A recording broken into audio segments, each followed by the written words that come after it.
Linha 3 do VLT Carioca, um percurso de apenas 1 quilômetro de extensão entre a Central do Brasil e a Avenida Rio Branco, no centro do Rio de Janeiro, atravessando a Avenida Marechal Floriano de ponta a ponta. Um trecho onde se encontram bens culturais de valor inestimável, a Igreja de Santa Rita e os prédios do Banco Central, do Palácio Itamaraty, do Colégio Pedro II e do Centro Cultural Light, tombados pelo IPHAN, Instituto do Patrimônio Histórico e Artístico Nacional. Durante as obras de implantação da linha 3 do VLT Carioca, foram encontrados ossos humanos e artefatos arqueológicos no trecho onde ficava a igreja de São Joaquim, demolida no início do século XX, e no Largo de Santa Rita, de significado especial para a comunidade negra e para a história do Brasil.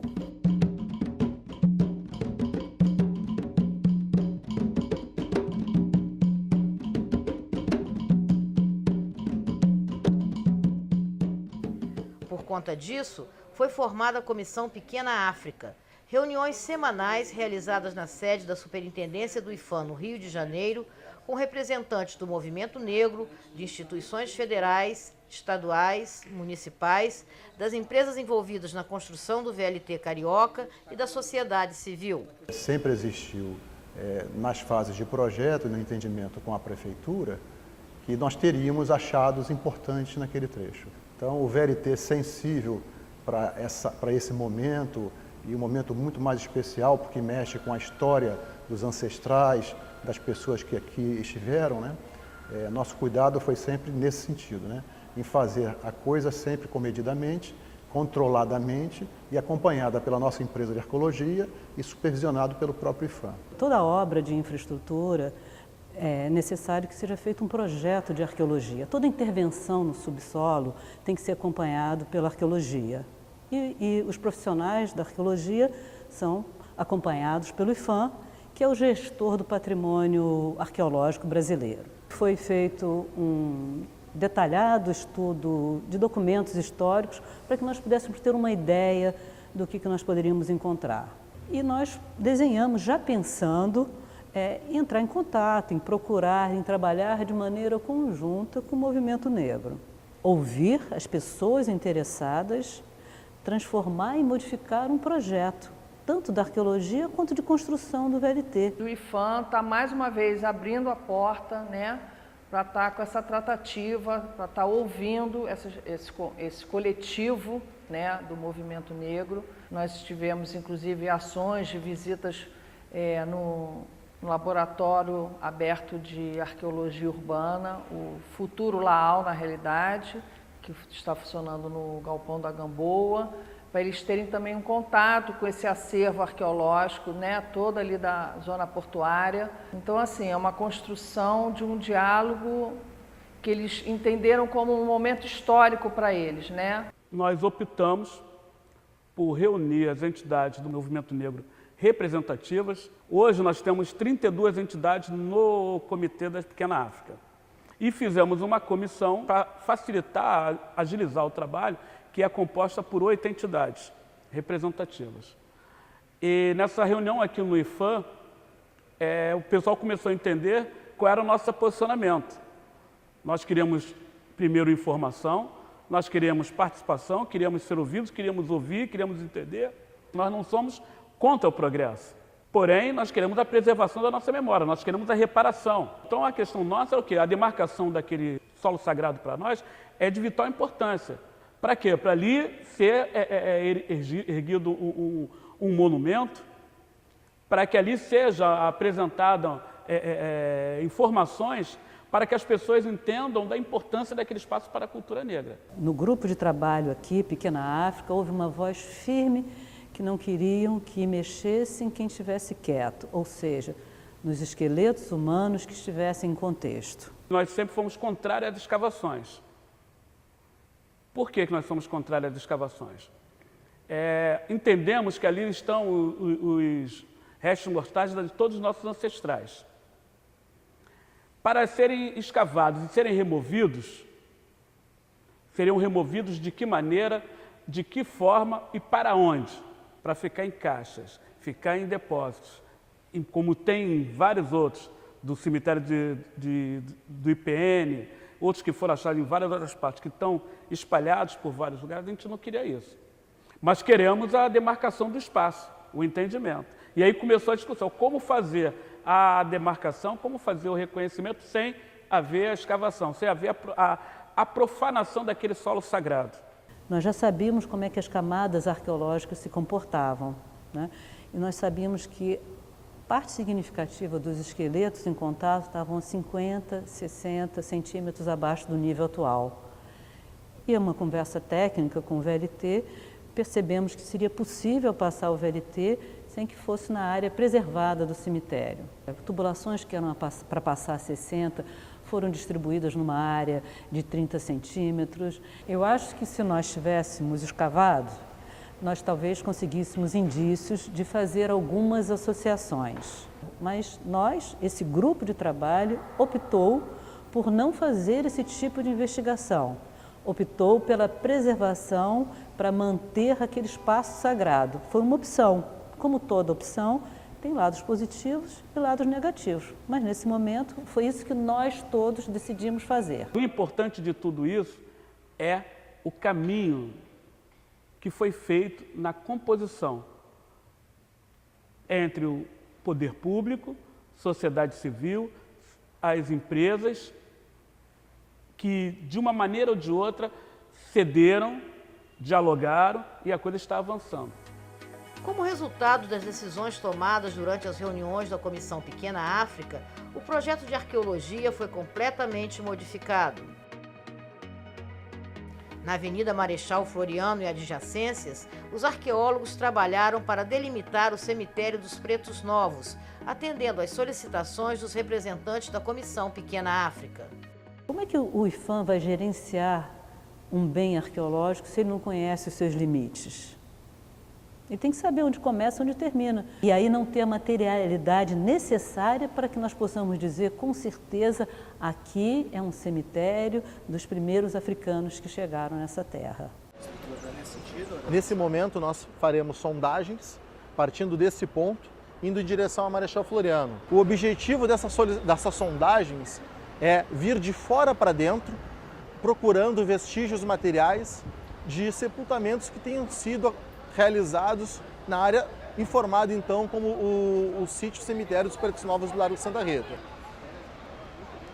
A CEDURP, como uma empresa da Prefeitura responsável por toda a revitalização da chamada área portuária, no passado já teve experiências quando foi escavar o cais do Valongo, na Barão de Tefé, e agora eu acho que foi a maior das experiências nossas, porque o relacionamento com o IPHAN foi sendo aperfeiçoado dia a dia e agora culminou com a grande obra do VLT, que era, na verdade, a área da Marechal Floriano, porque pegávamos vários sítios, não era só o sítio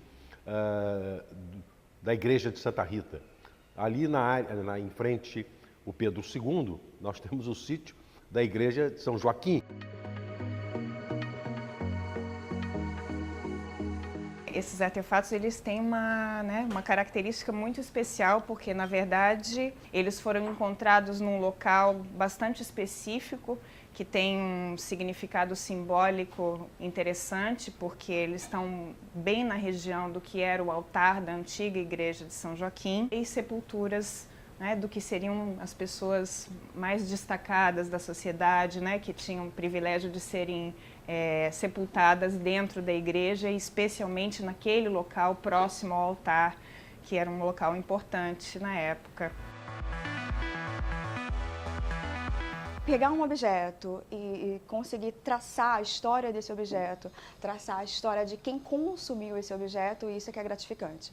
Às vezes é um quebra-cabeça, você vai montando ele aos pouquinhos. O objeto e a história dele e a história também de quem o consumiu. Eu acho que montar essa história que é gratificante. Não, hoje não tem. Essa bola, ela tem aqui até um detalhe que provavelmente era o que prendiam as correntes, ou enfim. Ela foi encontrada mais próxima da área do Largo de Santa Rita, associada a uma casa que nós fizemos através da sobreposição de mapas, então identificamos que em algum momento ela teve o número de uma casa 221. E aí, a partir da identificação dessa casa, nós fomos para os jornais da época, né? E nesse local funcionou um armazém de escravos, né? Então, ela estava ali associada a esse contexto desse armazém.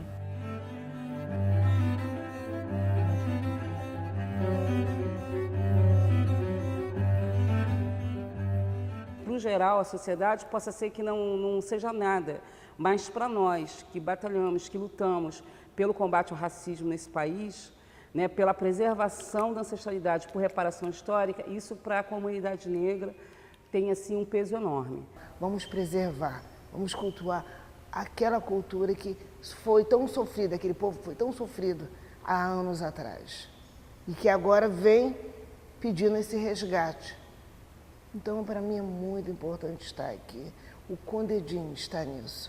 É um momento histórico, que foi a primeira vez que as entidades do movimento negro conseguiram se organizar para participar de um projeto como esse na unidade. E não foi tranquilo. No início, na verdade, nas reuniões teve muito embate. Antes das reuniões aqui, as reuniões que nós do movimento negro fazíamos, nessa construção, a gente não pode querer tudo, a gente tem que ceder. Do mesmo jeito que a gente quis e conseguiu que o outro lado cedesse. Porque numa construção coletiva é isso.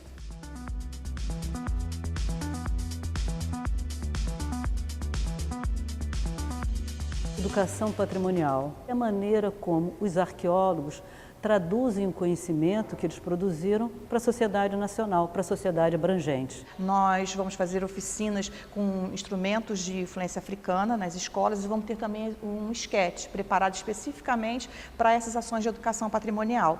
Essas oficinas acontecem nas escolas próximas, aqui na Gamboa. Com relação aos alunos, por exemplo, do Pedro II, a escola ela está ali colada no sítio arqueológico. Quando a gente começou a fazer o levantamento histórico, ver muitas fotos da igreja de São Joaquim, que foi demolida em 1904, a ideia era que esses alunos no Pedro II pudessem, ao mesmo tempo que estão vendo a escavação acontecer, também pudessem compartilhar essa história com a gente. Essa construção de relação de proximidade foi muito bacana, a gente conseguiu perceber isso entre os alunos, né? Eles foram levados para o campo, o arqueólogo assim, explicou toda a parte da escavação para eles, em detalhes, né? Eles puderam verificar ali a escavação dos esqueletos, como é que aquilo como foi retirado, o cuidado que se dava com aquele material todo. Então, foi uma vivência muito importante para eles. Finalmente, no início de dezembro de 2018, representantes da Comissão Pequena África fizeram um passeio no trem Tia-Ciata para comemorar a vitória das conquistas realizadas depois de 6 meses de debates e consenso de todos os envolvidos. As paradas dos trens ao longo do trajeto receberam nomes com binômios com referências geográficas e referências em homenagem à matriz africana. Santa Rita Pretos Novos, Camerino Rosas Negras, Cristiano Ottoni Pequena África. As paradas dos trens também terão fotos e textos contando um pouco da história revelada através das escavações. No projeto de reurbanização do Largo de Santa Rita, também está previsto a colocação de desenhos de rosas negras no calçamento de pedras portuguesas. Pequena e singela homenagem, né, de traduzir-se nos nomes físicos das paradas, um resgate a essa história que deve ser sempre contada para que ela jamais ocorra, né? A gente finalmente hoje está chegando na celebração de um consenso, de que a gente conseguiu chegar num caminho que conseguisse deixar todo mundo feliz, com os novos nomes dos trens, os novos nomes das estações e o novo projeto urbano do Largo. Todos os órgãos envolvidos da Prefeitura, presidência do VLT, eles foram de uma sensibilidade muito grande, terem cedido todas essas reivindicações corretíssimas, né, de você resgatar e estar, de certa forma, divulgando e trazendo a nossa cultura de matriz africana para o entendimento para a população que ainda não tem. A concessionária se envolveu e ficou muito satisfeita com essa discussão aberta com a sociedade. Prazer contribuir para a preservação da história da nossa cidade. É um passo muito forte dado em frente, com foco e no resgate, na reparação do nosso povo. Sabemos que ainda temos uma luta e uma estrada muito grande, mas só de nesse momento nós estarmos dando esse passo gigantesco já nos contempla e muito. Essas homenagens que estão sendo feitas foi exatamente o que nós queremos. Eu sei que nós estamos no período da reparação, e sendo a reparação, está sendo aos poucos reparado. É uma vitória da cidade do Rio de Janeiro, uma vitória dos moradores, é uma vitória do povo que ajudou a construir esse país. Quando a gente fala em Pequena África, a gente também relembra a Tiaciata como a casa dela, né? Como capital da Pequena África. Então hoje aqui, na composição chamada Tiaciata, junto com todas essas pessoas que veio celebrar, eu só tenho que agradecer a ancestralidade e as pessoas que lutam até os dias de hoje para isso acontecer.